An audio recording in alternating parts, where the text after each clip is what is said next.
Alright, fight fans. In the demanding world of the UFC's middleweight division, Anthony Hernandez stands out, ranked 10th. His path to this point is marked by resilience, family, and a nickname that defies expectation. His story begins far from the bright lights, in Dunnigan, California, a town of fewer than 1,500 people. Young Anthony discovered his love for combat early, play fighting with friends with boxing gloves. Recognizing his son's passion, his father offered crucial advice: take this seriously and train properly. At 15, Anthony stepped into a gym. He was also on the high school wrestling team until he was kicked off of the team due to bad grades. By 16, he was competing and winning kickboxing and MMA championships. As an amateur fighter, turning pro in MMA at 20, he announced himself with a knockout victory. His dominance on the California regional circuit, West Coast FC and GKO, was undeniable.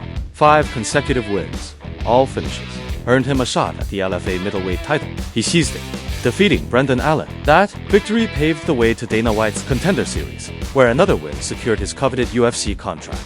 Reaching the UFC was a shared dream between Anthony and his father, his best friend, training partner, and chief cornerman. Tragedy struck immediately after the Contender Series win. Anthony's father, his unwavering support system, passed away due to lung disease before ever seeing his son compete in the UFC octagon. The loss was devastating. Anthony's early UFC run was anything but easy. His UFC debut ended in a submission, loss to Marcus Perez. A rebound win over John Young Park followed, but then a swift knockout defeat to Kevin Holland. That setback proved pivotal. Driven by memory of his late father Hugo and the motivation of his wife Christy, an athlete and his co-manager, and their 4 children, Hernandez embarked on an impressive run. He's currently riding a 7-fight win streak, each victory more significant than the last.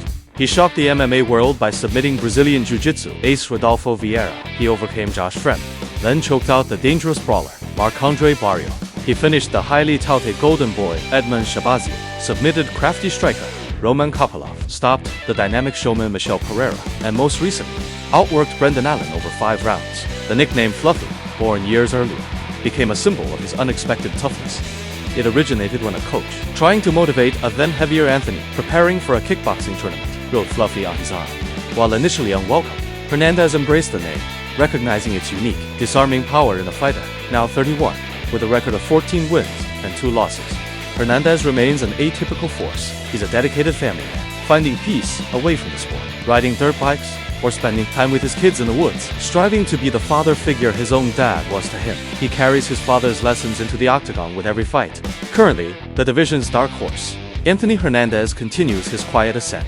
This weekend, fighting in the main event at UFC Vegas, he faces the number 9 ranked contender, Roman Dolidze. A victory would propel him further up the rankings, edging him closer to the division's elite top 5. Anthony Fluffy Hernandez steps into the octagon once more, carrying the legacy of his father and the dreams of Dunnigan with him. Thank you for watching. Please like and subscribe. Until next time.